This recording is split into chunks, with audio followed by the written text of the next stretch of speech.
Yo, what is good, everybody? This is another episode of the BeBall Jones podcast. I am BeBall Jones. Well, I messed it up that time. That is Nelson Haskin right there. I was close, but not close enough. YouTube It's people, only you know two what I'm talking about. options.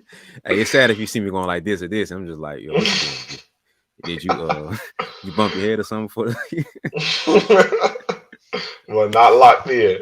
Oh man, need to be locked up if you're doing that, bro. That's sad stuff. Like, go get checked out, get some medicine on you. But anyway, um, Boy, I tell you. oh man, this is a beautiful introduction to this episode. But I'm B-Ball Jones. That is Nelson Haskin. So what's up, man? Not much, dog, man. What's going on with you? I'm good, man. As you can see, I'm good, bro. I can't complain, Mm. man. Oh man, that's funny. So let's go ahead and get into it if I miss something else. A lot of times when we have debates, right? This is my biggest beef with having debates, especially online with people. We never have a common ground or a full understanding of what we're talking about. So when we have debates and arguments or whatever you want to call it, we're coming from two different perspectives of what we're talking about. So if I said, Steph Curry is the best shooter, most people say because he's, when you look at how he gets his shot off, he's getting off the dribble and off the catch. Nobody's done it at that high of a level like him. Well, somebody could argue that Steve Kerr is the best shooter because you don't look at his percentages. Like he's percentage-wise the best shooter. And somebody might go, yeah, but I look at, I don't count X, Y, and Z. I don't count A, B, and C. So it's around the criteria of what we look at of what we're talking about.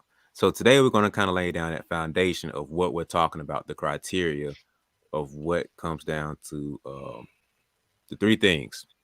First is going to be the best player. Next is going to be the greatest player. And last, we're going to go to the most valuable player. Because usually when we have these conversations, Jordan is the best because of this. And we're talking about him as being the greatest player. You're throwing around what your definition of the greatest player is, and that's what, Jordan fits for you. Or I could say the greatest player is LeBron because of X, Y, and Z. Or I could say Kareem is the greatest, Bill Russell, whatever your idea of what the best, greatest, whatever player is, fits around your definition of it. So my definition, your definition, I could be debating what the best player is. You could be debating what the greatest player is, and we're never going to see eye to eye and come to a, final understanding of what we're talking about. So today we're going to kind of get into our own definition, hopefully come to a conclusion of like the B-Ball Jones podcast definition of what these three things are. So starting off with you, man, and you can pick whichever one you want to, whichever words you want to start with. What is your definition behind that specific thing, so we can come to some kind of common ground and understanding when we're talking about what this player or what this criteria is or what this means? This is what we're talking about when we say this is what this is. So let you kick it off with what you got, man. Okay, so what's my options? What's the three things we talking about? What's my options? So the best player, the Best greatest player. player, and the most valuable. Okay. Okay. So I guess we might well start off with the big one. Let's go with the greatest. We talk the greatest player first. So when I think the greatest player in or greatest, really the greatest in anything, any particular sport, field, whatever you want to talk about, business, I think the most accomplished. Mm. And so that's how I think about the greatest. Who has accomplished the most in this sport? So when I think about basketball and I'm saying who is the greatest player of all time, the who is the GOAT, who is the greatest, I want to know, or I am speaking on who is the most accomplished because we define greatness by what you've accomplished, what you've done in your time or whatever. So when I say like we talk about Mike, we say why Mike is the GOAT for most people. Some people say LeBron, some people might say Kobe, some people might say Kareem, whatever. But for I would say the majority of people still would consider Mike the GOAT. Mhm. And so why do we say that? Mike is by far and above the most accomplished player. Now we can say all we want to about skill and talent and who was around him, how good was the league, whatever you want to say.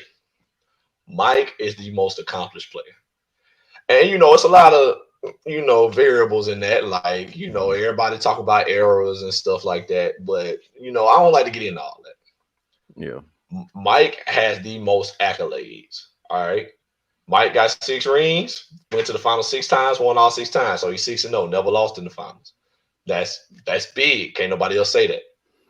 Then you talk about MVPs, he got 5 of them, second most. Then you talk about you go into records, scoring titles, whatever. He got a defensive player of the year. Hmm. Only 3 players ever won an MVP and a defensive player of the year. Only he has won it in the same year. Won MVP and defensive player of the year in the same year. I think. I'm pretty sure. Or did Hakeem Olajuwon do that? I say it sound like Dream. I think Yeah. Dream So might have. so him and Hakeem was Let the me only check. two. Yeah, check that for us. Fact check that for us. But those are accomplishments. Mike got scoring titles. Mike got Mike got all the playoff. Well, he had all the playoff records for a moment for a while. You know, and that those are accomplishments. He dominated his era. You got the facts for us?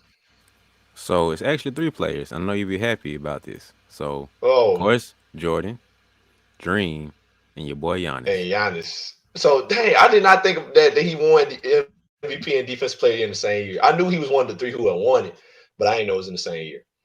But yeah, so Mike is the most accomplished. Is safe to say. So that's why we consider him the GOAT. He is Hmm. the greatest player. So let me go ahead and block it in. When I say greatest, the greatest player, the being the greatest means being the most accomplished in the sport.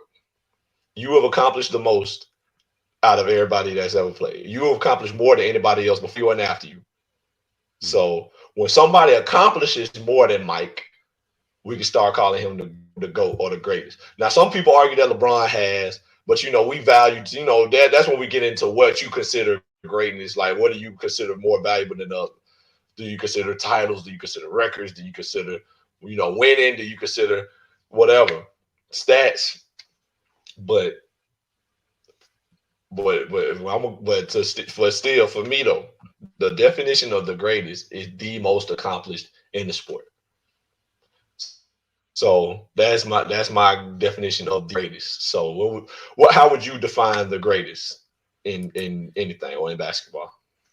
Yeah, I gotta go very similar to what you said, but I'm gonna add a little more to it. So for me, the greatest is like you said, the accomplishments that a player has, but it's also like the folklore to him, like the man, the myth, the legend. Like it's like man, man, you know that Jordan jumped from the 3 point line and dunk, man. He didn't have the free throw, the 3 point line. Like, oh snap, like, oh man, he averaged 80 points in his sleep. Like the little stuff is just like he did what? Like it's just like you gotta scratch your head at being like, man, he did what? It's like the folk tales around, like it's the myth of just like, man, I heard when Jordan was in college, he beat everybody with his left hand in his sleep, and it's just like little stuff like that adds to, like the greatness of a player. It's like it's almost Yeah, like a gray facts. area type of thing. It's just like you can't really stats play a role into it, but that's just one half of it. Like the stats as far as like the numbers you put up, the records you have, the awards and all that stuff. Like that's play half role into your greatness. But I think the other half of it is just like the the storytelling of what you have. Because like the other for me personally, you can't put the storytelling in the other two titles of what we're talking about for the today. So for me personally, like the storytelling of what you've done adds to what your greatness is. That's part of what makes you the GOAT. So it's like, man, Bill Russell, he played I think 16 seasons or 13 seasons, something like that, and he won 11 rings. It's like, wait, what? Dog, that's crazy. Like you really like Wilt Chamberlain. put up 50 and he did what? 50 and 50. He put up 100. He did 100 points in one game and 55 rebounds. Oh snap! He got how many records? Like it's just like little stuff like that. It's like you watch an NBA game, they be like, he's the first player to do this since Wilt Chamberlain, Michael Jordan, Wilt Chamberlain, and Bill Russell, since Jordan and Bird. It's like it's always like if your name's always mentioning that, that's add to part of your greatness. That's part of what makes you the GOAT. So it's like, yes, there are accomplishments, your stats and your numbers and stuff, but it's also for me, it's like the folklore and the storytelling around your name is for me what plays a role in your greatness. So that's why Jordan is always mentioned because he has both of them. He has the stats. Like he averaged 32 or 33, 34, whatever it was. And in the finals, he stepped it up to like 36. And he got the defensive player of the year, MVP. He's the only player to have all these awards and records in a year. He has, top five in all these statistical categories and all this stuff. He's the only player to do these things. And it's just like, you want to, like you said, you want to nitpick with LeBron about what this stuff is. Like, when you talk about greatest, you got to throw LeBron in that conversation too. Because yes, you can nitpick and say he's 6 for 6 in the finals, but LeBron went to 10 of them. Like that's also very difficult. That's a folklore type thing too. To be in 10 for half of your career, you're in the finals. Like that's just mind blowing alone. So like for me, it's not just the stats and the numbers that we can point, like the black and white part that we can point to, and just be like, statistically, awards and accomplishment wise, this player is great. But it's also the storytelling, the gray area, the storytelling part that adds up. Now, granted, this is a little iffy because you can juice up certain stuff and be like, man, Jordan did this, like the flu game type stuff. Mm-hmm. There's some debates around what the actual truth is. Like, was that he just hungover and drunk? Was it food poisoning? Was it, what I mean? Like, what was the actual truth around that? But regardless, he still performed in spite of what that was. You feel me? So little stuff like that just adds to people's resume. It's like the little stuff like Jordan never had a game 7 in the finals. Uh, little stuff like that you can nitpick and salt and pepper into somebody's, throw the extra season into their career and with a storytelling about it. So for me, that's what makes a GOAT. That's what makes the player be the greatest of their sport or all time, whatever. So for me personally, that's the definition of it. It's like the accomplishments and the stats of black and white, but also the gray area of what you have accomplished. And as far as the storytelling mode of it, like the folklore and the folk tales of what you've done. So for me personally, that's how you can define the GOAT. Would you say that's kind of like impact or like impact on the culture? Like, would you consider that like being part of the culture, like that folklore and stuff? Because that's like if we like getting away from basketball, like if we talking about like folklore, like old like wise tales and stuff, that's part of like culture in real life. You know what I'm saying? So would you say having your impact on the game of basketball or on basketball culture is part of being great, or is part of your greatness? Yes, but yeah, I'll say yeah. Yeah, Yeah. I will. Because I was going to say no, but that does play a role. Like I said, it's both halves of it too. Mm, Because AI, culture wise, that man, you cannot, we talk about all the time. We writing the history book of the NBA and basketball. That man has a chapter dedicated to him. Like, facts. is a big part. Like the books of the Bible, there's the book of Allen somewhere in there, the book of Iverson in that mug. So, but he's missing the other half of it. Is why he's not a GOAT because he doesn't have Mm, the awards and the resume building part of like Allen Iverson won MVP, scoring title, a went to finals the appearance. finals. Like that's what I mean. That's almost it. So, Mm, but Allen Iverson won 2 MVPs, 3 scoring titles, won 2 championships. And he revolutionized the game with the handles and the off the court appearance, all this other stuff. Okay, now we're starting to creep him up in the conversations of GOATs, and he's sitting at a different table now. He's a higher rank at this table now. So, but just to say you had an impact on the game, it's like not to knock it, but it's like you're not in the full conversation. You're in half of it. You reach the folklore and impact of it, but you're not having the black and white. So if I stripped your name off and we looked at strictly black and white of statistic and resume, who did what? That's one half of the GOAT conversation. Like you can't have any emotion, feelings, and tied to it. Now you're looking like, oh snap, like Allen Iverson's career is not that great. He only averaged, I don't know, maybe 30, somewhere around there, high 20s. The last few years might have brought him down a bit, but take that away, he averaged high 20s. So it's like, it's not that great, you know. So put back the color back on. Oh, snap, Allen Iverson, he's a GOAT. You know, he's legendary. Da da da da. So I think that does play a big role into it because Jordan's impact on the game is major. You know, so Mm. you gotta look at the impact of it too. So that's part of what a player's greatness is. Yeah, I have been on record, especially with some of my own boys, as saying, like, we get back on the Kobe thing. Y'all just get ready. Like, to let you know beforehand. I used to tell people all the time, well, I still do every now and then. People normally throw Kobe Bryant in GOAT debates because of storylines. Not storylines, but like, Emotion. Kobe got that folklore and that cultural impact. He got that factor working for him, working in his Hmm. favor when it comes to the GOAT debate. Because to be real with you, Kobe, top three most impactful players ever. Like when you talk about basketball culture, I would say probably Mike, AI, Kobe. Like them three, the most impactful basketball players in my mind. And then Steph kind of up there because of how he revolutionized the game with the three ball, and Bron up there just because the game Yeah. changed when he came in to almost hit how guys kind of want to be able to be point guards even though they're big and strong and fast. But anyway, back to Kobe. I feel like a lot of times guys throw Kobe in that because of his folklore, his the legend that is Kobe Bryant, the Black Mamba, the Mamba Hmm. mentality, the 81 points, you know, the buzzer beaters, the clutch shots, the big shots, the biting on the jersey, Hmm. everything, the fadeaways, the fearlessness, you know what I'm saying, guarding the best player, stuff like that. All the Kobe stories, the hundreds of Kobe stories.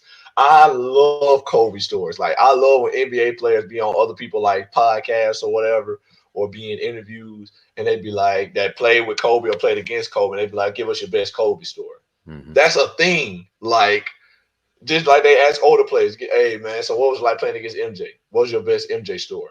Guys that played with Mike, what's your best Mike story? Like what was it like playing with Mike? So like only a few guys get that. Hmm. Like folks ain't out here asking like, man, so what was it like to play with Andre Iguodala? It's like we don't care, bro. But you play with Mike, even if it was like for 1 or 2 years, because like they asked guys that play with the Wizards when Mike was there in the early Hmm. 2000s, what was it like to play with Mike? What was it like with Mike there? Hmm. You know what I'm saying? Yeah. Like that's only a few guys get that. That's part of folklore and that's part of legend. You know what I'm saying? And I feel like a lot of guys throw Kobe in the GOAT debate because of that. How did Kobe make them feel watching them play basketball? It's something to be said about it. Hmm. Like when their team was down two and Kobe came down court and four flatted everybody. I was like, yeah, don't worry about it. I got it. Trey ball, like over the top, whatever. And he did stuff like that, and it made us forget. It makes you almost forget about the shots that he missed, the big shots that he missed, didn't make whatever. And they lost games because of, well, it ain't Kobe fault they lost, but I'm saying like, the big shots that he missed. Yeah. He said it though. He was like, man, they gonna be mad at you. They'll hate you when you miss it, but then they gonna love you when you make the next one. So shoot it every time. Hmm. Like that's just how it is. So I feel like that was working in Kobe's favor a lot too, because like you said about AI did he had this legend in the folklore and the impact on basketball on his side. And when that side of it, he a GOAT, like he top three. Hmm. But then you get to add in the accolades and the stats and the accomplishments, and then he just don't measure up to them other guys. Yeah. But Mike and Kobe, they up there in that factor, and that because Kobe got both too. Hmm. He got both in his favor, so that's why a lot of people throw him in there. I don't think LeBron really got the folklore, impact, legend that them guys got. They just don't. He just don't. Yeah, that's the interesting thing about LeBron. He doesn't like if you stripped away statistically what he's done. I think Mm. his folklore is more of like his athleticism not declining. Like him in year Oh yeah. 20 looking like year 10 still of him, his IQ and his memory and but that's not enough to just be like nobody wants to be like LeBron. Like it's hard to replicate what LeBron is and what he does. Like his impact is really more off the court as far as technically on the court, but as far as like taking care of your body. Like it's been well reported that he's invested $1 billion a year. I don't know how true that still is today, but whenever year that came out, I think he was in Miami at that point. He invested $1 billion into his body and his health and everything, and how he takes care of himself, the eating, like that part of what his impact kind of is to the game. But we talked about it before with the Redeem team talk of how Kobe might have really influenced LeBron doing more of that. He just took what Kobe did. Like Kobe took what Jordan did right to this level. LeBron said, Kobe, you doing what? So I'm taking from here and taking it to here. So LeBron might be the face of it, but the father of it is Kobe. The grandfather might be Jordan, depending on what we're Mm, talking about here. So, facts. and that reference, I'll probably give it to Kobe. Kobe might be the forefather of it, the OG of that level of doing things. But technically, I ain't finna go down the rabbit hole. But LeBron doesn't really have the folkloreism to him, and some of that is because he's been knocked so long for not being a clutch player. But that shot he had against the Magic in '08 or '09, it's up Mm. there. That little floaty he had, it was kind of ugly, but it still went in. Um, I don't remember what year it was, but he was with the Cavs at that point too. You Against the know, Pacers. I think that was 2018. I don't think it's Pacers. I think it was the Talking about the floater going left, he floated with the right, hit the glass. yeah. I'm pretty sure it was against the Pacers. Not the Paul George Pacers, the Victor Oladipo Pacers. Oh yeah. Because I'm thinking like Pacers. Nah, that was like Nah, nah, 2013 when nah, they was nah, good. So you might be right. It nah. might be them. I was thinking Raptors, but the point is, that shot. I mean, he doesn't have too many things like that to where it's like he doesn't have the buzzer beaters like that. He has a couple floaters and little shots here and there, but he doesn't have enough of it to be like Kobe. We got highlight after highlight after highlight after highlight. Jordan, we got highlight after highlight after highlight. We can endlessly go on like the impact that he has. Nobody's emotionally tied to LeBron like that. You know what I mean? Like it's kind of tough. His impact is really more off the court, the business mindset, and him making Oh it more yeah, acceptable for players to move around. And like now is you're an anomaly if a player's on the team for his whole career. Like Dame and Brad Beal and Curry, maybe Draymond and Clay, like you're an anomaly now to be on your team for your whole career. So LeBron's he's the face of making that a shift. Him and KD really. So LeBron's greatness isn't tied to that half of he doesn't have the color part of it, the flavor and the seasoning to make his greatness stand out. It's really the folklore of like, bro, you've been to the finals half of your career.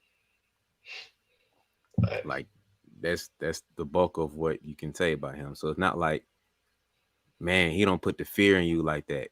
So it's like it's little stuff like that that just kind of throws his step down when we talk about. Because you say the most impactful players in the game, LeBron's maybe fifth, like all time. LeBron's probably fifth. So Facts.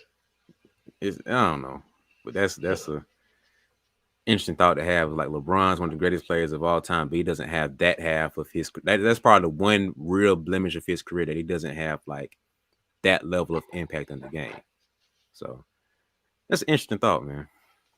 Yeah, I just it's something I've thought about for a while. But get kind of getting back on topic. So Yeah, just taking what you said, taking what I said. I would say our joint definition, B-Ball Jones podcast definition of greatness, and you can let me know if I'm wrong or whatever. Greatest is the most accomplished and most impactful player, or joint of those two.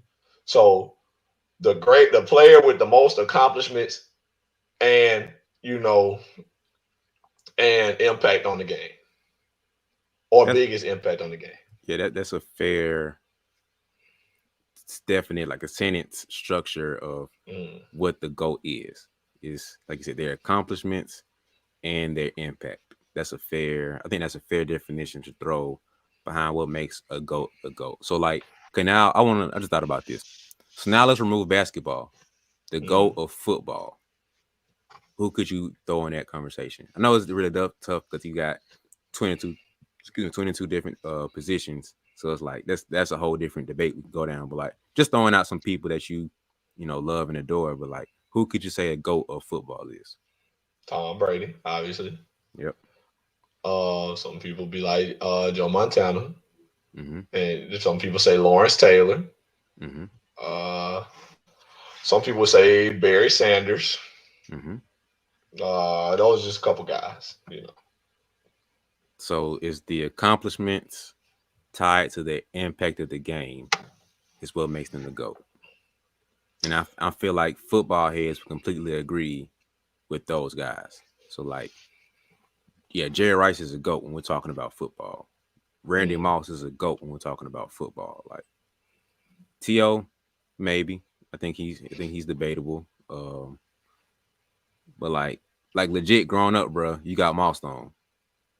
Everybody knew what that meant. Like that's common language. Like he's part of the culture for life, bro. You got Milestone. facts. Like your name is literally synonymous with the game. Like that's just crazy to me sometimes, bro. Like there's nothing like that with basketball where it's like you got Shaq on. Like what? What are you talking about? Like you got Jordan. Uh, what? Like you don't have a thing like that. Like literally football, you got Milestone. Everybody, if you're a football player, I mean football player. I don't identify myself with that. But growing up playing with the neighborhood boy, oh you milestone, like little stuff like that, it's just too close.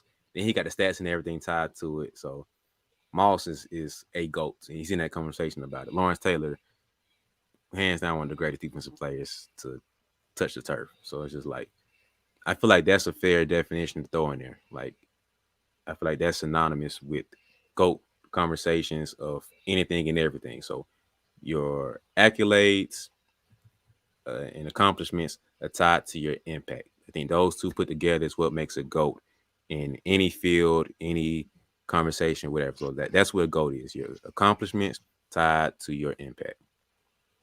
Yeah. It's almost like a formula. Accomplishments plus impact equals greatness. See, we just can't. Hey man, we got a trademark and patent that one, bro. So I can't put it out till we get the till we get the legals. So Hey, facts. Put that on the t-shirt. Hey, uh, accomplishments plus impact yep. equals greatness. Hey, hey, So, hey, why are you playing? I might make that a whole thing. You feel me? Like, hey. hey, man. Let's see how many views this episode get. Yeah, y'all comment below, Oh, man. If y'all feeling that and y'all buy that shirt, let us know and I can make something work. You feel me? So put the comments below. I'm gonna try to make this a clip for social media. If y'all want that to facts. be a thing, let me know and we can finesse something for y'all, and make that work. But uh, hey, we might be on to something, bro. I'm just letting you know.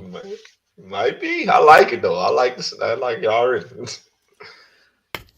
So mental toughness is one of the biggest things that I know pretty much every coach preaches to the players, and also one of the biggest factors in the players' game is the mental toughness. So I know that a lot of coaches wish their players would be mentally tougher, and they struggle with teaching them and understanding, what mental toughness is to apply it to the game. So to help you guys out, I wrote a whole ebook breaking down what mental toughness is, different factors that make up what mental toughness is, and different ways that you can apply it to your life and your game, because it's a good blend of the player and the person of how both sides of you can grow in your mental toughness. So I broke it down in an ebook, the Mental Toughness Playbook. The whole ebook is about 50 pages, a little less than 50 pages, easy to read, a simple breakdown of what mental toughness is, different factors and different areas in it that impact your mental toughness, and how you can grow and develop in there. So if you're interested in it, it's in the description below. So go ahead and look in the hit that link and invest into yourself by investing into your mindset and mental toughness. Because I personally believe that your brain and your mind is so much powerful than you give it credit. So invest into your mindset, and then your body will follow afterwards. So the Mental Toughness Playbook, get the ebook below. If you tune into it, thank you. I appreciate it. If not, it's fine. Get back to the rest of the episode. See you later. So yeah, man, let's roll into best player. I like that one. Let's go to best player. So what is your definition of what makes the best player? Okay. The best player, this one kind of easy. Can't lie. Best player, most talented. Who got the most overall talent? That's the best player. Like, now, I'm gonna give you a prime example of what the best player is. You go to the gym, you go to your local red, your local gym, whatever. You go play pickup. The guy who walks in and they say, "Hey, bro, you hooping? You and me." He the best Mm-hmm. player. If every time, let me tell you this. Let me tell you this. My fellow viewers of the BeBall Jones podcast, I'm assuming most of y'all hoop. If you don't, I mean, you might be playing for a team or you just go out and hoop on your own. I'm assuming most of y'all do. Some of y'all might not. Some of y'all might just be basketball heads, enjoy the game. We love y'all too. But for the hoopers listening, when you go play pickup, if you don't have to call ups, if you ain't never called next or downs, whatever y'all calling at your local gyms, you Yep. one of the best players. Yep. The best players ain't got to call next. Feel me? And Yep. you know that could be, there is some variations to that. Sometimes guys get to picking their homeboys or like the five they came in with, whatnot. But Yep. if you don't have to call downs and you don't be waiting for a long time, you're probably the best player. Yep. Just being real. And if you do call downs, I ain't trying to talk down on you, but you might need to work on your game, y'all boys. But the Uh, best player is the most talented. mm-hmm. Who is the most talented player here? Yeah. And so when we talk about the best player in the league, who is the most talented player? Mm-hmm. And so we're gonna get into MVP later, like the most valuable player. But we had that talk before too. Does most valuable player or the person who wins the MVP mean you the best player? No, because for 15 years we was calling LeBron James the best player in the world, and he got 4 MVPs. Some ain't adding up. Feel me? Mm-hmm. And nobody ever said the guy who won MVP was the best player in the world for those years. No one ever said that. We have all came to a consensus. LeBron James, the best player in the world. The best player in basketball, LeBron James. We all knew, but he only got 4 MVPs. That lets you know that there's a difference between best and valuable, most valuable. So I just want to throw that out there. But yeah, the simple terms for best, the most talented player. Who got the Mm-hmm. most mix of skill, longevity, IQ, all that good stuff. That is the best player. So that's my basic definition of that. So what would you say? Yeah, I gotta agree. It's basically I'm gonna give my remix of what you're saying. So for me, it's really simply come down to the eye test, and Mm, like I don't care what your stats are, I don't care what your accomplishments, I don't care what your awards are. Like you said, I don't care how many MVPs you have. That doesn't make you the best player. Like Joker was not, no offense, he was not the best player last year. mm, He had the best season. That's the mm, MVP kind of. I'm not trying to jump ahead to, but MVP kind of goes down. Basically, the MVP is never mind. I can go there, but mm, it goes. The best player goes to who has the eye test. And for me personally, I like to try to make it relatable to people. What is the 2K rating says? Like what are 2K stats looking like? Like how many stats are at this level? Your shooting is up here, rebounding is here, defense here, steals, assists. Like everything has to be at a certain caliber. It's like I can't call you the best player when you got half your stats in the 70s. Like what are we talking about here, bro? Like, no, you're not the best player. You might be a great player, but you got too many things below this threshold to be a great player.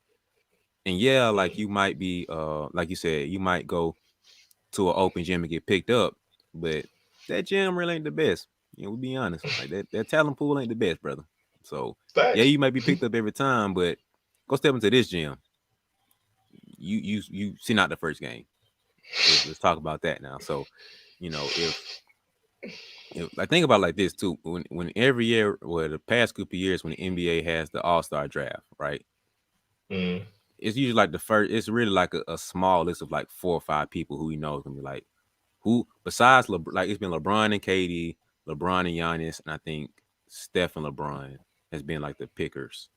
So LeBron's never been first overall pick because he's been the picker. But if we were having a draft right now of you know you building a team, who you picking? It's only like 5 people we're gonna have a debate as who the first pick. It's really 5. It's LeBron, KD, Steph, Giannis. It's only four people we having that discussion. I'm sure waiting on the fifth name. I'm like, dang, who number five? No, it's four. It's four people. I lied, take that back. So it's only four people we're having that discussion of like who you want to have as number one overall pick. And all four of those are very like valid. I would not be looking at you crazy if you picked any of those four guys. Like it's just like, Mm-mm. all right, cool. Well, I'm Mhm. picking from the other three now. And somebody else will, okay, I'm picking from the other two. So nobody will be looking like, dang, man, like you picked him? Like, really? So nobody can have the conversation. Like it's just like, all right, cool. LeBron, let me get KD then. Oh, you got KD? Let me get Steph. You got Steph? Let me get Giannis. Everybody, nobody can be mad. Like, dang, man, I wish I could have got him. Like you might feel okay that Giannis your boy, but you ain't finna be looking sad because you got KD or Steph or LeBron as your consolation prize. Like that's eh, you know, I'm not losing. I, I think we'll be okay. I'm pretty sure you'll be doing solid. So it's like that's how I feel like the best player is.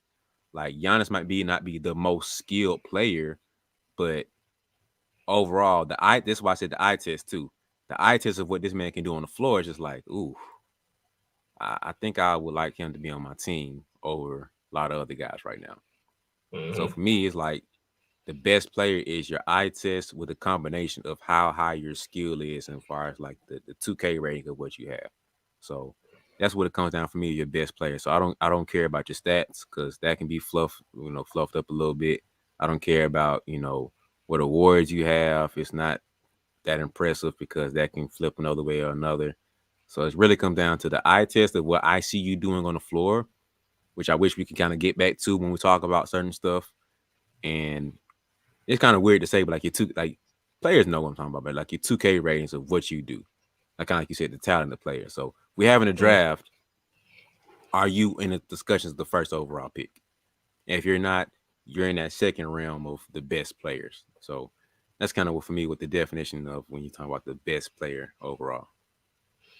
And that's solid. That's very solid. So I wanted to ask you this while we're on the subject of best player. Mhm. So a lot of people feel as though Shaquille O'Neal was not the best player or was never the best player in the league.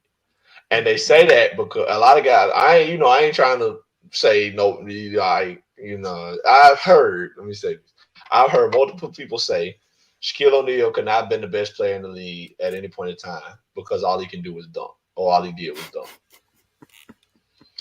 So I want to ask you this: do you ever feel like a player who cannot, do all facets of the game, can't handle and shoot and pass and dribble, all that good stuff? If you can't do all the facets of the game, do you feel like you cannot be considered the best player of the game? Because nobody gonna sit up here and act like Shaquille O'Neal could dribble well. Nobody gonna act like he was a great passer. Nobody for sure is gonna say he's a good shooter. But the things he did at such a high level that he didn't need the other things. And I Mhm. feel like basketball is about balance also. Because Mhm. like you said about your 2K rating. Shaq 2K rating, your hit 350 something, obviously. Or Mhm. however low, the lowest you can go. I know it don't go to zero, but your his 2K 3 point rating in the 50s probably. Yeah. His dunk a 99. Standing dunk 99. Driving dunk 99. Inside layup 99. You know what I'm saying? The stuff he did good, he did better than anybody else. So he did it at such a high level. The other stuff ain't really matter. He ain't need to be able to dribble. He ain't need to be able to shoot. He gonna get 34 right here off this block, and you Mhm. can't stop it. So do you feel like somebody who is not good at all facets of the game, like LeBron can shoot, pass, dribble, drive. Steph Curry can shoot, pass, dribble, drive. KD can shoot, pass, dribble, drive. Like, do you feel like a guy who's not doing all facets of the game cannot be the best, or do you think it's about like what he actually is getting done with what he has? So yes and no, because I'll say yes, he can be because Shaq was so great at what he was great at that there's a Mm, reason why we have him in the conversation of the best centers of all time. Because if you want to go, bar for bar, skill for skill, Kim Olajuwon should be number one overall. Like there's right. no ifs, ands, or buts about it. If we're looking at at that specifically, what he can do on the floor, skill wise, Hakeem Olajuwon is you could argue the most skilled player of all time. You could really argue that. So if that's the case, Shaq is nowhere to be found. But he made his way by being that dominant. Like that skill is cute, bro. Catch this bowl and I'm dunking on you. Like he has a level of dominance. Like if he wanted to, he could be like, you know, how it's famous. Like Bird was known to tell dudes like, "Yo, I'm gonna count on the floor, spin baseline and drift fade out of bounds, and drop this in your eye." Like what? Literally, next play, spin, fade out of bounds, drop it in your eye, and it's like, yo, he literally just told me that, and he went and did it. Like that's another level of mindset of dominance to go out here and do that. Shaq had a level of dominance, but he could probably do that every game, every play. He's like, I'm finna just like he didn't have too many moves when in his post game. Like little jump hook, drop step, dunk on you.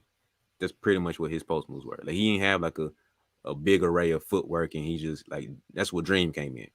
So like Shaq was so dominant with what he did that you had to mention him night in, night out. Here's the thing too, because people try to use this to discredit Kobe.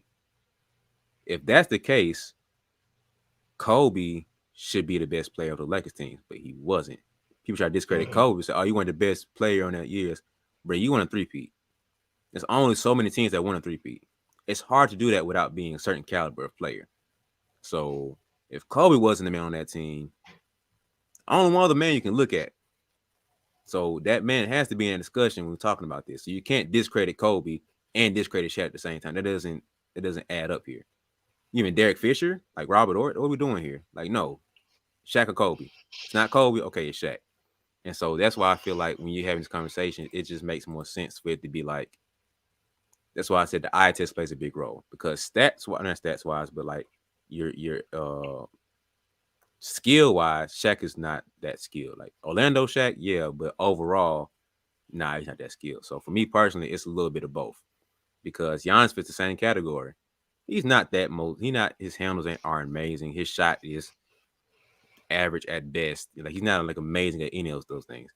But there's a reason why we just mentioned him as one of the four best players in the game. You feel me? So it's not all about the overall level of your skill. It's also about the eye test and what you do.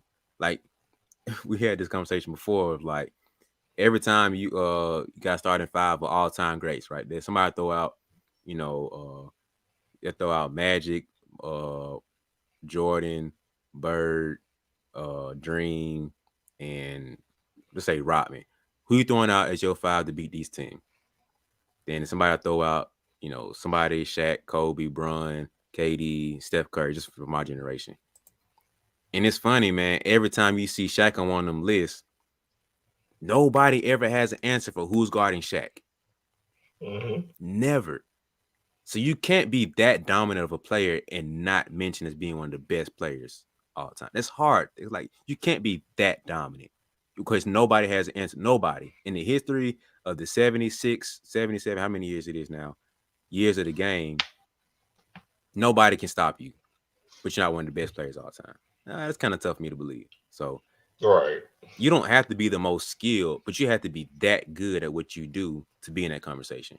And that's where Shaq, he's an outlier when it comes to that. So him, Will, and Giannis are in that conversation of being that great at what they do to where, yeah, a lot of your other skills are down here, but it's not a one-on-one competition. It's not just like that. Like people undervalue how great it is to be a team player and how great it is to do other stuff besides just one-on-one. So I feel like yes, your overall skill matters, but if you're so great and so dominant in another area or other areas that you can't be stopped, that says a lot about you too. So um, Shaq is in that conversation of best players all the time, because you can't. And there's nothing in his position. He's a center. Like, come on now. Like, you're not looking for your center to handle the ball that much. Even Facts. Joel Embiid and Joker for today, we're not looking for them to be like, well, bring the ball up the floor. You looking stupid.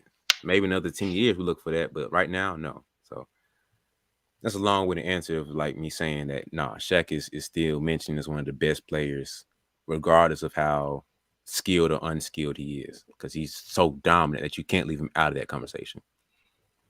Facts. Okay. I also think the same thing. I just wanted to get your input. Ask you, see what you thought, because yeah, I'm glad you correlated that to my boy Giannis because I've been defending him for years, years. So people talking about, man, he ain't got no bag, he ain't got this, he ain't got no skill, whatever. But he get the job done. Mm-hmm. Like, give me somebody doing their job, but somebody give me somebody doing their job ugly but getting it done over somebody sitting pretty at work not doing that. Yeah. Like, give me that all day, every day. So I just wanted to get your input on that. But yeah, I definitely agree. It's more about what are you getting done? What can you do for your team? For like, what are you doing in the league? Like, are you the best at what you do? Then Mm-hmm. you are the best player. Are you the best at basketball? So Shaq can't shoot, he can't dribble, can't pass, but he is the best because he's doing the most. You know what I'm Mm-hmm. saying? Nobody's doing what he's doing, therefore he is the best. And so yeah, I just So wanted to go and throw that in there. let's get the the summarization of uh what is the best player? What is going to be our definition for the best player? Let's see. Let's That's mix a little what we tougher. said. All right. I would say the most talented, or not, I ain't gonna say talented because then that kind of would take away from the great Shaquille O'Neal. I would say the best player is the player with the biggest impact on his. That's almost saying like most valuable. That's, yeah. I would No, that's still throw talented in there because even with that, once again, we're talking about Shaq, Wilt, and Giannis. Out of the thousands mm, of players in the history of the game, only three people are in that conversation of lack of skill, but still that great and the best at what they do. Thousands, hundreds and thousands of players have been in the game. Only three are in that conversation of what we're talking about here. Like, there's a reason why Wilt is mentioned as one of the best centers, and Shaq is mentioned as one of the best centers, and Giannis is mentioned best players in the game today. And depending on what position you have him at, all time, whatever. So like, talent does play a role into it, but let's go back to our formula. So talent plays a role into it. So talent plus kind of impact, kind of, but not really. Um, the best player. Mm-hmm.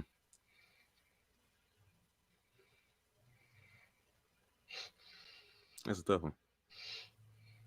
I would say it's a mix of. I would say it's a mix of most talented and impactful, like on your team or like in the league. Like who is the person in the league with the most talent and impact is the best player So I'll say talent because it's a mix of plus both. impact plus dominance. I think that plays a role with what the best player is too, because so like if you ask the media for years, I go LeBron's for been that. the best player, but then you ask KD, I mean ask other players, they'll say KD has been the best player. Like who they kind of go down to like who's stopping KD. He has that level of dominance in the game, and where it's like, what can he not do on the floor? Talent. What we say, he has impact because he does a little bit of everything, and he's winning games too. He's won the MVPs, he's won championships, all that stuff, and he's dominating because once again, you're not stopping KD. So it's talent plus impact plus dominance. I think all three of those together. You don't have to be amazing at all three because once again, Shaq was not the most talented per se, but his impact and dominance were unmatched. But he Right. still had a level of talent and skill about him.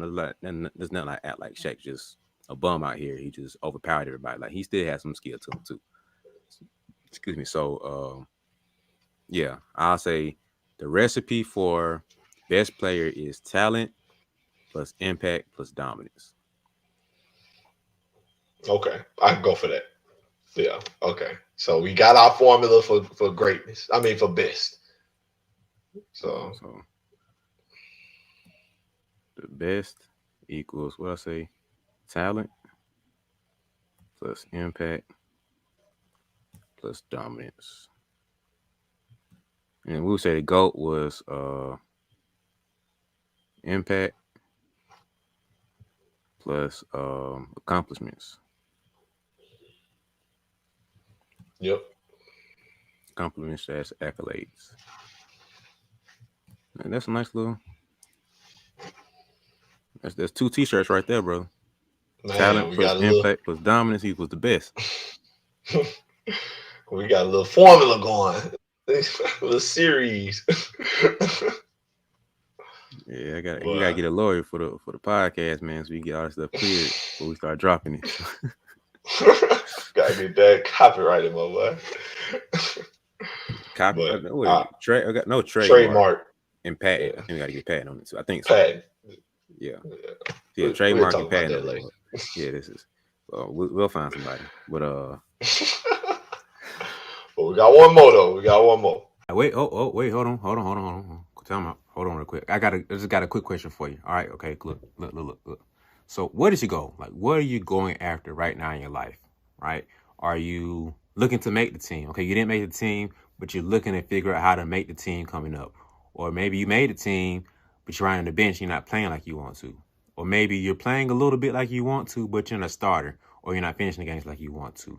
Or maybe you're the player, but you're just not quite where you want to be as far as recognizing your county or maybe your conference or your state, whatever you're trying to be recognized at. Um, Whatever your goal is, I want you to forget about that. Like put it on the board or something, write it down in your phone and just put it somewhere and tuck it away. I want you to take that goal, throw it over there, and now I want you to write a new one, right? I want you to write PROGRESS. Progress. I want you to make progress your goal. Okay? So take that big goal that you have now and take it, put it in your back pocket, and just figure out how to make progress and work towards that goal. Because sometimes we get so caught up on the goal of the end goal where we want to be that we don't keep working forward and working towards that goal like we should be. So every day I want you to wake up and figure out how to just make progress. How can I be better today than I was yesterday? It's new tomorrow. The same exact thing. Figure out how can I be better today than I was yesterday. It doesn't matter how good you are or what you did yesterday. It's irrelevant. It doesn't matter. Your goal today is to make progress be better than you was yesterday. And so if you need a reminder about that, all I want you to do is to have a reminder. I want you to go ahead and get one of these hoodies. Or you get you a t-shirt. I got a couple options for you. So get you a hoodie or a t-shirt just to remind yourself, just to keep it as a memento to be like, man, today's goal is to make progress. My only goal is to make progress. Progress is the only goal. So if that fits you and you feel like you need to make progress to be your goal, go ahead and hit the link in the description below and invest into yourself. Invest into that reminder. Treat it like an alarm clock to remind you that you need to make progress. Make sure that you're focused and being intentional about the work that you had today. So progress is the only goal. Hit the description below to invest into yourself. It's not about me. Investing into yourself to remind yourself that progress is my goal for today. So that's enough for me, man. I hope I didn't interrupt you. Get back to the episode. All right, I think this is probably the most interesting one, and we kind of got into it earlier. MVP, Mm. most valuable player. So, what are your thoughts, feelings, definitions surrounding the most valuable of players? I think the most valuable player is the player who does the most for their team. That is the most valuable player, as I see it. The person who does the most for their team. And that's why we've always considered LeBron. Uh, people generally say LeBron really supposed to have like 10 MVPs. People say the same thing about Mike. People say Kobe's supposed to have more MVPs because we all feel like they were doing the most for their team at the time. Like LeBron with the points, rebounds, assists, he give you almost a triple double every night. Guard, in his prime, he could guard any position. Uh, Mike, scoring titles on scoring titles, but he also guard, not afraid to guard the best defender. I mean, the best player. All that good stuff. That's doing the most for your team. Same thing for Kobe, scoring, but also taking on the best scoring guard, the other team's best scorer. Like that is doing the most for your team. And that, I feel like that's value. And I feel like a lot of times when we talking about value, and this is I'm pretty sure most anybody would agree with this. Scoring, scoring the basketball, the ability to score the basketball is the most valued commodity in basketball. Like That's the most important facet of the game, the ability to score. You're not going nowhere without scoring the ball. And that's why all good teams have at least one guy who can just get a bucket whenever. Like you get to him, get him and get a bucket. Because that's the most important facet of the game. So we often think the person scoring the most is the most valuable player or the best player. Well, that's not necessarily true. The most valuable player is doing more than one thing. And that's that. I feel like that maybe just my thinking, but like case in point, we feel like James Harden. A lot of people feel like James Harden should have got an MVP over Russell Westbrook one particular year when he averaged a triple double, and James was averaging like 36 points a game. But the thing about it was Russ's team was like he was the only star there, and he was the only one. He was the only like big name there, and his team probably wasn't good enough to make the playoffs without him. Most likely was not. And he's averaging a triple double, almost like he's doing everything for them. Willing his team, got them to the playoffs, give him MVP. A lot of people feel like, man, James Harden's supposed to have MVP. He averaging 36 a game, but it's like, and I understood that sentiment, but at the same time, it's like James Harden is only scoring. Like, and we had the stigma like James Harden don't play no defense. James Harden is an ISO player. He can pass, but he's an ISO guy. You give him space and let him go to work, dribble, dribble, dribble, as Charles Barkley would say, and let him get a bucket. So that's kind of how we looked at James Harden at the time. So they gave MVP to Russ. Next year, James did end up getting the MVP. And then, James Harden, not trying to rag on James Harden too much, but then when Giannis won the MVP, he was kind of getting on my boy Case, throwing shade. Like, man, I wish I could just run and dunk. I actually have to have skill. But the thing about it is, Giannis is doing more than scoring. He's still averaging 26, 28 points a game, but he's rebounding, he's defending. He's probably the best hillside defender in the game besides Rudy Gobert. And like he has impact on the game outside of scoring. It's one of them things like if I take this away from your game, what are you doing? And like if it's for James Harden, if I like we all seen James Harden have nights where he just don't make no shots. Or he might come out the game with like 11. We all seen them games out of James. What else did he do in the game? We don't know. But if Giannis come out of a game, ain't scored a whole lot of points, got 12, maybe 10 points, he gonna have still 15 rebounds. He's still gonna have you 2 blocks and a steal. He's still the impact of the game in other ways. So that's value, and that's where my definition comes from. Who is doing the most for their team night in and night out? So that's where I would go with my definition of most valuable. So where would you go? What would you consider the definition of most valuable? Uh, this is the toughest one, just because it's so much that goes into value. And I think we've Mm-hmm. talked about it on the podcast. I know I made a post about it one day, but I don't know if we talked. I know I talked to you about it, but I don't know if it was on the podcast or not. But this is the toughest one for me personally to define and talk about because, like I was saying earlier, you know, the best player doesn't. Well, we said earlier, the best player doesn't always win MVP every year, or the best player that year doesn't win MVP that year either. So, Mm. by the NBA's definition of what the MVP is, it is a mixture of what player had the best season slash who has the best storyline. So it's Oh like yeah. storyline plays a huge role into it, whether they want to admit it or not. Because if you really want to go, like you said, if you want to do that, Jordan should have way more MVPs. LeBron should have more MVPs. Steph and Katie. It should really be a balance between. Should have been a balance between Steph Curry, LeBron, and Katie for like who's winning MVP every year. Like, no offense to Westbrook, but he shouldn't have one. That's the case because he was never the best player any of these years. So it's like, Mm. and I love Westbrook. That's my dude. I think he had the best year that year. He averaged triple double, yes, but that's kind of weird because storyline wise, you already did that, bro. That's old news.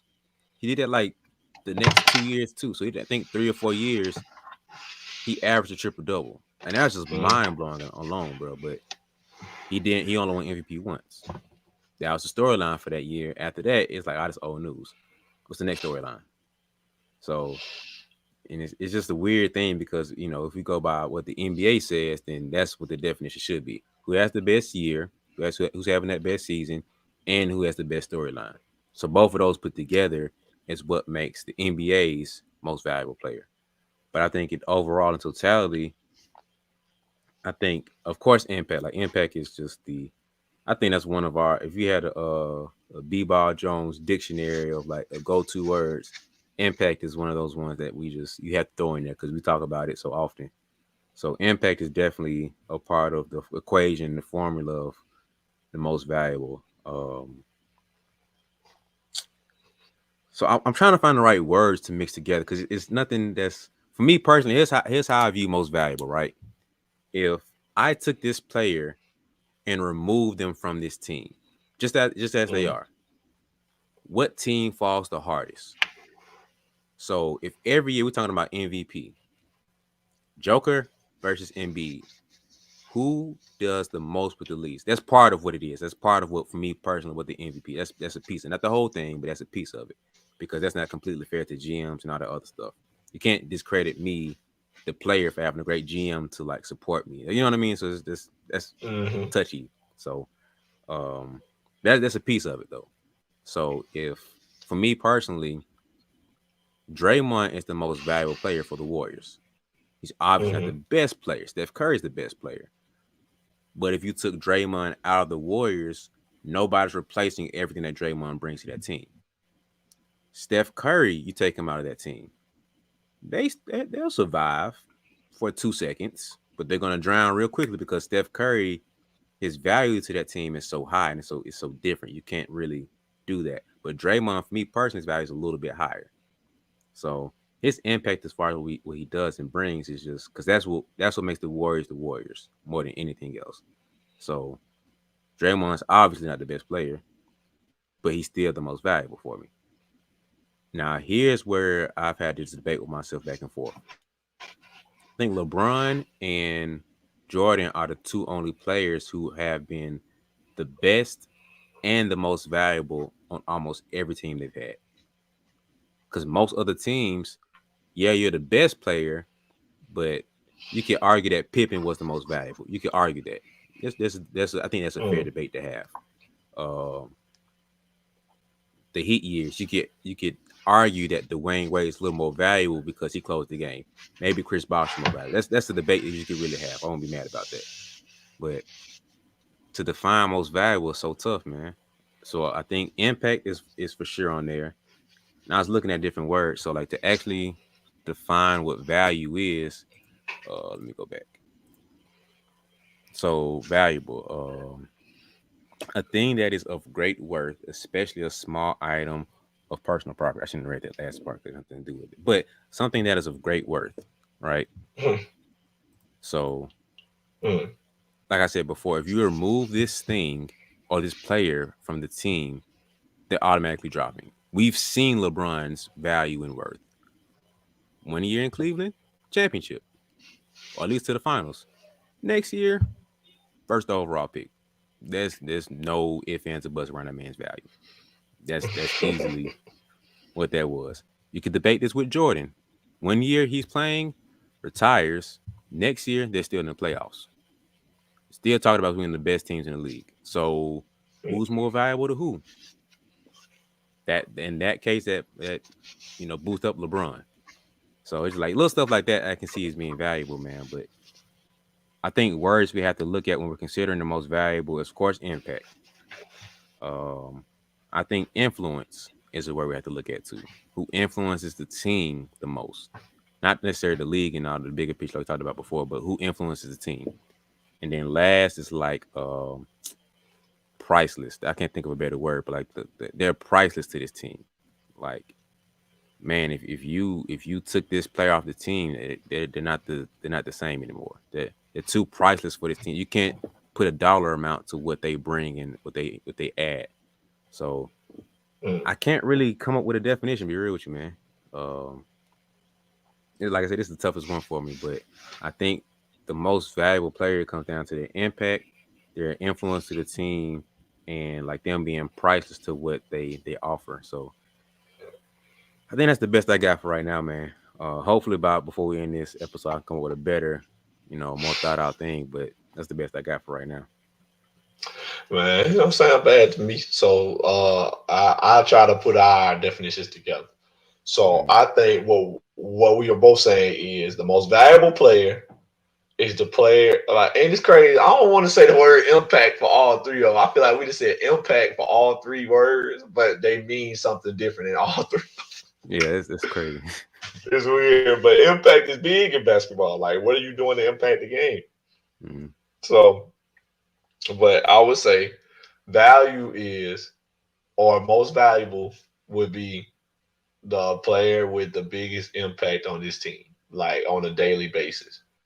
mm-hmm, And I'm gonna clarify a little bit. So when we said greatest and we talked about impact, we talked about impact on the game overall, mm-hmm, like the game of basketball, the story of basketball. What was your impact? How big is your chapter in the book of basketball?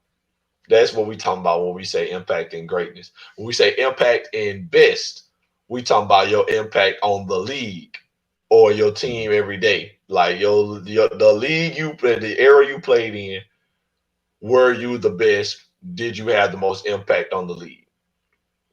That's what we talking about when we say the best. When we say impact in terms of the best. mm-hmm, And then we say impact in terms of value. What is your impact on your team? mm-hmm, Night in, night out. Monday against the Grizzlies, Wednesday against the Lakers, Friday against the Warriors. What was your impact on the game? And then Sunday, y'all play the Jazz and you didn't play and y'all got beat by 30. mm-hmm. Like, that all is what that is kind of what we are saying in impact. So impact is considered, we consider something different in all three words we're Mm-hmm. talking about. But going back to value, so Yeah, value, like you I said, want to pause you right there because that was beautifully said. I really like that. I like that. That was good. yeah, I appreciate it, man. Communication major, nothing too big, but but I had to throw that one in. But impact on a day to day basis is what we talking about when we Yeah. say most valuable. So like case in point, when Kevin Durant played for the Warriors, there was a big stat circulating, like that, ESPN, Sports Center, they all put out there. Games that Kevin Durant didn't play in when that team was together, the Warriors had a winning record. Matter of fact, I think they only lost like two of the games he didn't play in out of like almost 20. Mm-hmm. Like, the games Kevin Durant didn't play in, they was fine. They won. Clearly, because then his last year there, he was hurt in the playoffs, and they made the finals almost without him completely. So Kevin Durant was their best player, but he wasn't their most valuable. Then they had Steph Curry right under that. It's like, all right, games Steph Curry didn't play. No, Draymond. Games Draymond didn't play. He only missed like 10, 12 games or something. But they was like 500 out of them games. Like, if it was 12, they was like 6-6 or like 7-5, something like that. So they had lost more games without Draymond in less opportunity than they did with Kevin Durant in multiple games, Mm-hmm. like way more games. So that lets you know Draymond's value. Then they had Steph Curry. The game Steph Curry missed, which was about 15, 16, something like that. The games he missed, they had only won like 3 or 4 of them. Yep. That lets you know the impact that Steph Curry had. Like, nobody argued Kevin Durant was their best player. Like, nobody will argue that. Kevin Durant was the best player on the Warriors at the time. But it was known knowledge. It was like completely known around the league and around basketball circles. The Warriors did not need him. They ain't need him. Therefore, he was never the most valuable player. And that's why nobody on the Warriors was ever considered for MVP in the league. Because it's like, either way, y'all boy winning. It was you could kind of throw Steph in there, but how can we throw Steph in there for most valuable player if he also ain't the best player? You know what I'm saying? Because it's like, man, KD, y'all best player. We're not going to give MVP to Steph Curry. You know what I'm saying? Even though he's more valuable than KD, on the winning team. Mm-hmm. So that lets you know where value comes in at. Same thing with the Grizzlies last year. The Grizzlies played like 20 something games without John Morant last year, and they'd only lost two. They had played the Warriors in the final, not the playoff in the finals, but in the playoffs last year, and they played three. They went to Game 7. They played 3 games with Ja and 3 games without Ja. No, six. My bad. They went to 6 games. They played 3 games without Ja and 3 games with Ja. They went 1-2 with Ja. They went 1-2 without. Feel me? So that lets you know the Grizzlies was a great team with or without John Morant. John Morant, their best player, but it lets you know his value ain't stacking up to a lot of other guys in the league because they are good without him. So therefore, he's not the most valuable player in the league. Then we got with your prime example of LeBron James. LeBron James, there 1 year in Cleveland, going to the finals. My man take his talents to South Beach. Next year, first round overall pick. First pick in the draft. Not first round, first pick. Lottery. Mm-hmm. That's impact. That's value. Something we cannot replace. Something of great worth, as you stated in the dictionary definition. So those are the things we need to look at when we talk about value. The impact they have on a day-to-day basis. We got a game this day, the next day, the 3 days after that, 2 days after that. What is their impact those days? That's value Mm-hmm. when we talk about that. And so therefore, the most valuable player is the player with the biggest impact on a day-to-day basis. Yeah, the only pushback I would have, and it kind of goes back to what I was saying earlier about like how you take a player off the team, you see how far they drop or don't drop, right? Mm, And so if like is a great example of this because if from game one to whatever last game they had, you take Ja off of there, you look at the Grizzlies like it's a nice little young team, they're cool. mhm.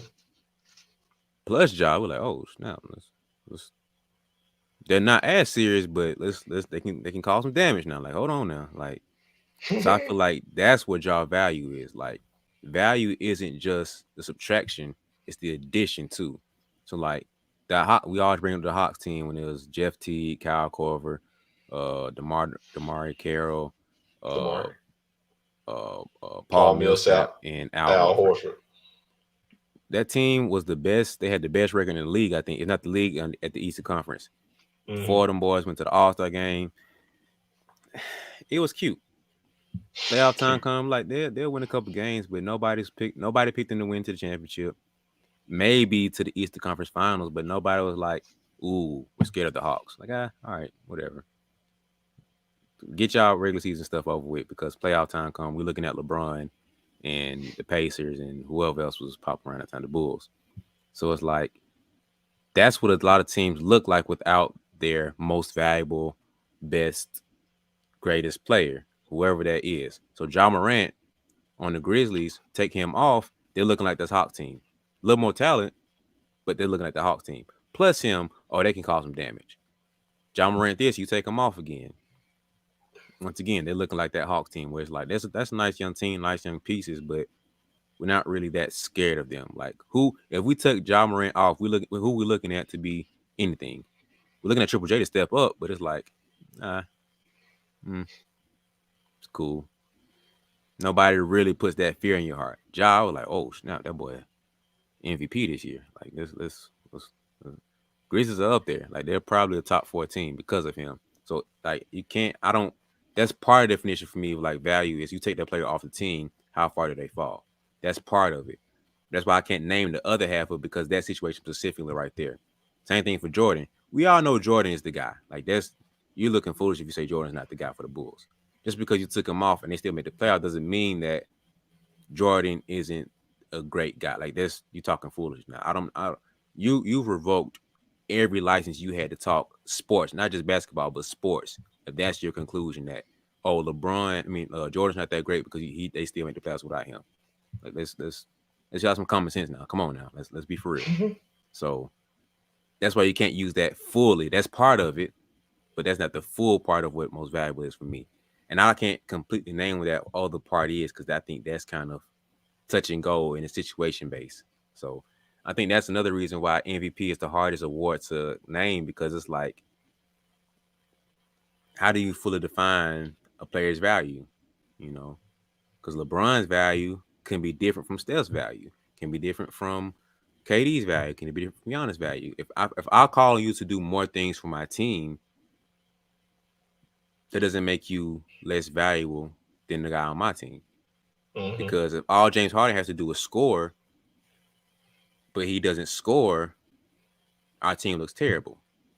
But Giannis has to do a little bit of everything for the team, and he doesn't do that, he looks bad. You know what I mean?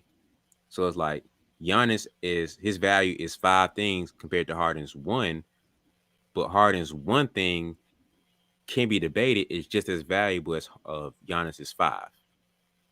So it's like who's more valuable because five plus one is just two different things, or five doesn't equal one. But for the Rockets, yes, it does. For the Bucks, yes, it does. So that's why this is the hardest one for me to really define and everything because it's like it's so wishy washy almost. So that's why this one's kind of the hardest one for me to really like stamp on what it is, man. But I don't know. I have to. We have to do a part two or something on this, man, because I really don't know. Yeah, we could probably debate all day about like, or go back and forth all day about things that could be considered valuable, and like who's valuable and who is not, who is more valuable than who, or Yeah. whatever. I think that could be a long talk. But so I want to ask you something else. All right. So before I ask that, do you have anything else you want to say on that on the topic of value? No, I'm gonna still try to play around with this before we get out of here, but you can go on. All right. So I'm gonna ask you this, and we'll close with this, I guess. So we didn't went over best, greatest, and most valuable. Mm-hmm. So now we're gonna kind of get into that area we kind of try to avoid a lot of times. Mm-hmm. I want to ask you to give me a player that represents those three things in NBA history. So give me the greatest player, give me the best player, and then give me the most valuable player by the definitions that we gave. Got you. And you, So you ain't got to defend it and go into the whole thing, but just give me somebody that fits those labels and those three things. got you. So when we're talking about the GOAT, the greatest of all time, so impact plus accomplishment slash accolades is what equals the GOAT. Mm-hmm. So for me personally, none other than Jeffrey Jordan has to have that. That just makes the Okay. most sense. Like his impact on the game and everything he brought, that's just speaks for itself. The the folklore of what he did and all that stuff is just like it's crazy. The accomplishments and all that stuff, that's the stats, 6-0 in the finals, all that stuff, that's it's just crazy what Jordan did. So that alone is why he's the GOAT. You feel me? And you can have LeBron in that conversation, you can have Kobe in that conversation, Kareem obviously in that conversation, Bill Russell, Wilt, but I think Jordan is the closest thing to the full package of everything, you know. So that for me personally, I feel like Jordan's the GOAT. Best player. Mm-hmm. This is where it gets a little spicy, just a little bit. Um, That's all right. so talent plus impact plus dominance. Okay. Probably a little biased in saying this, but I gotta go Kobe. Cause nobody has more skill than that man. Like we're looking once again, we're looking at the eye test and we're looking at what this man did on the court. Like 2K ratings, who has the best all around like he does? Mm. It's only two other people in that conversation, in my opinion, that's in that conversation, which is Jordan and LeBron. Well, Jordan kind of got ruled out because once again, I took what you did and I added more skill on top of it. So you just got demoted by me adding what you did. And then LeBron, his it's just ugly. I'm gonna be honest with you. It's just ugly. His game is not as pretty as Kobe's. It's not as sexy. That's valid. it's ugly. So his skill got demoted some, but it's like if you look at his stats, right? He's gonna be in the 3,000 points, 10,000 rebounds, and 10,000 assists. Only player I think that can say that. So obviously he's skilled enough to get all these accolades and awards, all this stuff. So it's like I think he might be the next best player for me. But I think once again the eye test, if we're picking up if we're taking NBA rules out of it and we're just saying pick up, who you picking up? LeBron most likely will not be the number one pick. If we picking player for player, I'm taking Kobe over that. You feel me? So Kobe is the best player.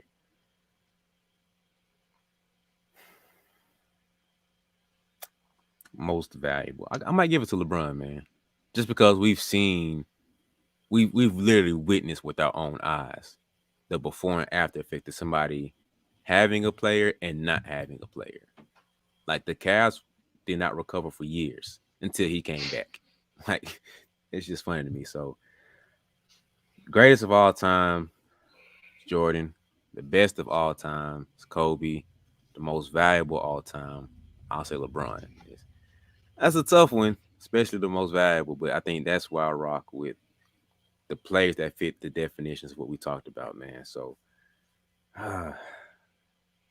yeah, I'm gonna go with that, man. So, what do you think? Who are your players? B, this might shock you a little bit, considering some of the past conversations we done had on here. But I would have to agree with all three names you said, Hmm, including Kobe. interesting. Because I've been put out in the street as kind of a Kobe hater, and that's Yeah. okay. I take that. But I think you hit the nail on the head.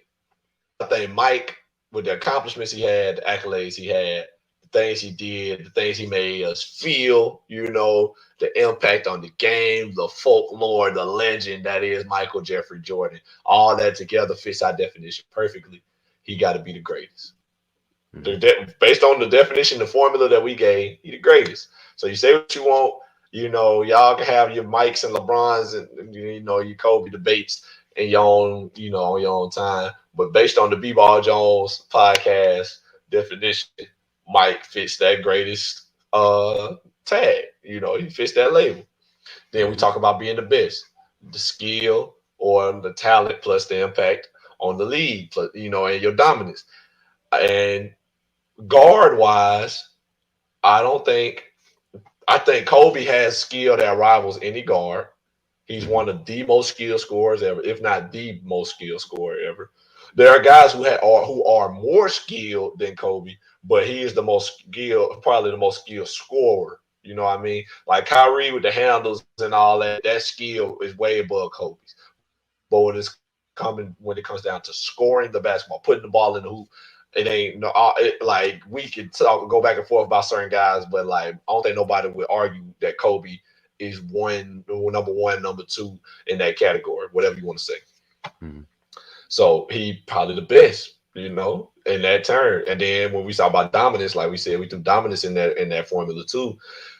The league had a certain amount of fear for Kobe, and we know that even since he been gone, since he been out the league, guys get asked about Kobe. And they're like, man, I gotta play Kobe tonight. Man, Kobe said this to me. I remember he did this. He said this to me. You know what I'm saying? People had a certain level of fear and respect for Kobe. Mm-hmm. And that's dominance in a way. And I don't think any guard had dominance over the league like Kobe, other than Mike. Mike, the only one that had that kind of dominance over the league. People had that kind of fear/respect for Mike the same way they had for Kobe in their two different eras. But like you said, Kobe took what Mike had, he added this to it, so now it's on a different level. So it was kind of the same thing. Mm-hmm. But like you said, Kobe comes in, add on to Mike's game. He took Mike's game and added his little piece to it, and it went to another level. Added this skill level to it. Now his skill on a higher level. So that's why I got to get that to Kobe. He probably the best player based on our definition that we gave. Then we talk about most valuable. You hit the nail on the head once again. We saw in real time how valuable one player was. They went from making the finals with him to being a lottery pick without him. And then he came back and they're back in the finals. Mm-hmm. like literal real time evidence of value. And like you say what you want about the other players in the league, Kyrie Irving was there. Granted, he was young. Kyrie Irving was there. He was in Yeah. Cleveland. They Mm-hmm. got the first round pick again. And then, you know, and they had LeBron came back. it had lottery picks every year Kyrie was there. No offense to Kyrie, but No offense. Love Kyrie. Love his yeah, game. yeah, But it just ain't no replacing the impact that LeBron James has had. Same thing with Miami. He was in Miami and then he left, came to Cleveland. You ain't heard nothing about Miami again until Jimmy Butler got there. And they started making some noise. So, you know, the Lakers were irrelevant after Kobe Bryant retired. yep. Irrelevant. Mm-hmm. LeBron James goes to the Lakers. Granted, they ain't made the playoffs that first year. They get him Anthony Davis. They get a championship. You know what I'm saying? So we saw real life, real time evidence of value in one player. He got to be the most valuable player if we're talking in that definition. So yeah, man, I had to see what you would say in those three categories. But yeah, man, we agree. Like those three guys fit those three categories, and they fit them perfectly. If you ask me, so Yeah, it's crazy that we thought the same in that one, especially how people think I feel about Kobe, whatever. But yeah, you know, I just yeah, we on the same page when it comes to that. yeah.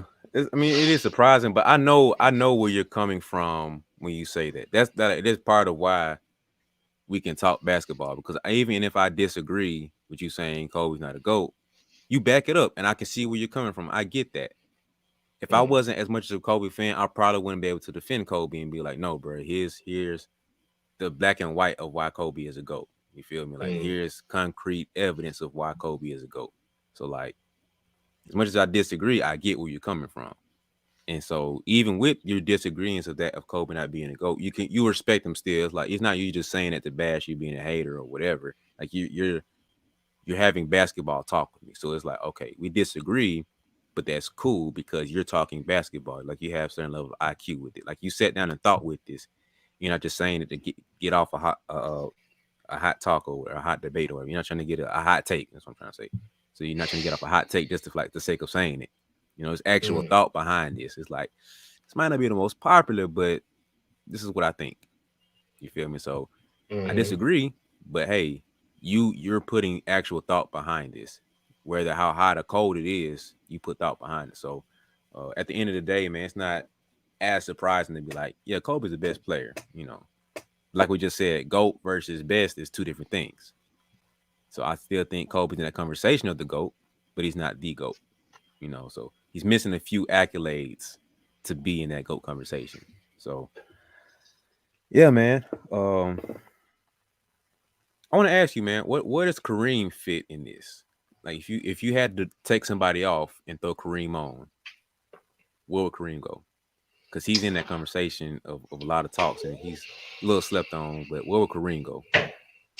I think Kareem got to go in that greatest category. I think, and as far as our definition goes, I think to be real with you, I think Kareem's second to Mike when we talk about greatest.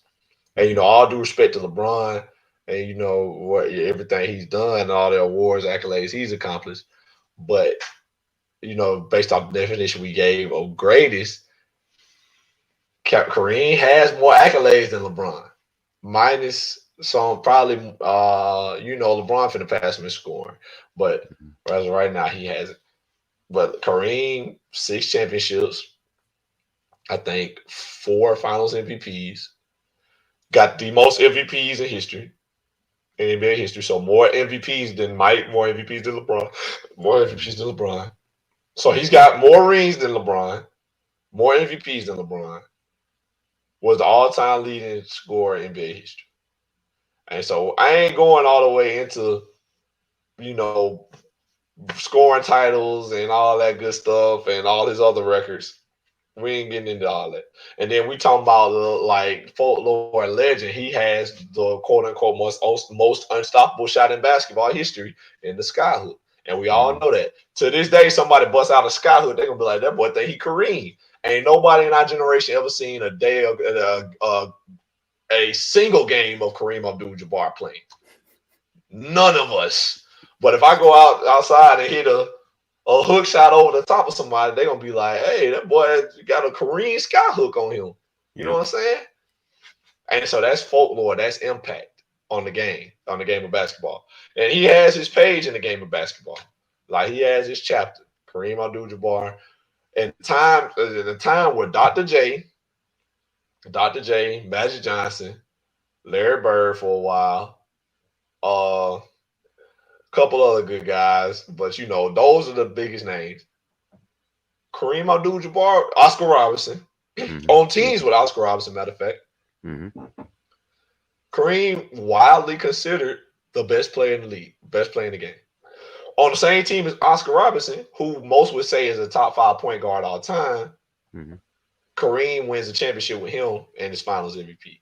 On the same team as a young Magic Johnson, granted young, but as Magic Johnson, Finals MVP. You know what I mean?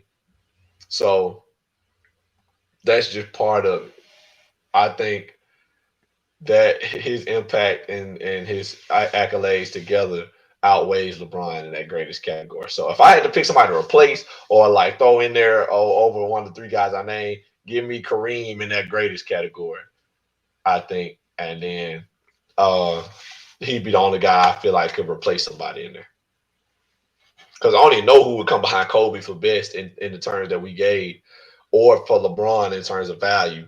So I don't even know. Like I had to really sit down and think about those other two. But I think Kareem definitely fits the greatest category more than anybody else behind Mike. Yeah. Like besides replacing either one of those guys with Mike, or like besides replacing one guy with one of the other two guys, Right. um, maybe I'm being biased, but I feel like Dream is the closest thing to being the next best player. And I think some of his greatness is watered down because he was overshadowed by Jordan. But I True. think the part of it is something to be said about during the '90s. The only other team, it was the Pistons from '90 and '90, no '89 and '90. Then it was Bulls the next three, Rockets next two, Bulls next three Bulls the next again, three. and then Spurs, Lakers. So like the '90s is ran by Bulls with a sneak appearance by the Rockets, which is headhunted by Hakeem. So it leads Mm. to be said, Hakeem, like I think most people would consider Hakeem to be hands down the next best player besides Jordan, like the greatest, best, most valuable. He fits that category behind Jordan. And so for me, Hakeem's probably the only other person in that conversation of the best player. Because talent wise, we talked about how he's arguably the most skilled player all time. And he's 7 foot, so he's the most skilled big of all time. Mm. Impact to the game, we just kind of talked about how guards mimic, like we talk about how impact he is on the league. Guards mimicked his skill. Like we had Kobe looking to him like, yo, teach me what you did. Put me on game. Like show Facts. me your mid post and low post and high post. Put me on game about that. To this day, nobody fully can be a king. Like Joel Embiid is the closest thing we've seen, but I feel like Hakeem still smokes him. Like I feel like Hakeem getting buckets on everybody, bro. I feel that way. Like it's just like, come on now. So like, and then dominance. Once again, Jordan, Jordan, Jordan, Dream, Dream, Jordan, Jordan, Jordan. Nobody stopped Dream. Who was stopping Dream? Nobody. Shaq himself has said, bro, I couldn't stop Dream. Like Dream was giving me buckets. Like he got it. So like for me personally, I feel like Dream probably the only player that we can even come close to, even besides Kareem. That's the only other guy who could be like, yeah, he's in that conversation. Now, is he there? I don't think so. That's another topic for another day. That's the whole other episode. But I feel like Dream's probably the only other guy we could really sneak in there so far as any of these other talks. Yeah, that's definitely a valid opinion. Dream was definitely, arguably, the most skilled big ever, or center. If we just label the center, he probably the most skilled center we've ever seen until Nikola Jokic and like Joel Embiid now. But like still, I feel like you drop Hakeem in the game today. He's like you said, he's still getting buckets. I feel like he's still killing. Yeah. Like, and he probably got a couple defensive players of the years. You know what I'm saying? So yeah, you drop Keem in the game today, he's still getting off. But I feel you with that though. He probably the most skilled big we've ever had, and then he had his time in the league where he was dominant. Jordan is just the most dominant player we've ever seen. So Mhm. uh he just kind of got lost in the shuffle in that. But you like you said, it's a fair point. I like that answer. That Dream could just slide into that best category. That's all right with me. And Yeah, then but as I far think as LeBron. I think LeBron got the most valuable lockdown. I don't think anybody else can really, besides one of the other two. I don't think anybody else can really supplant him when it comes to that. yeah, and to be real with you, I think the only person close, this might be somewhat of a hot take, but I feel like you understand.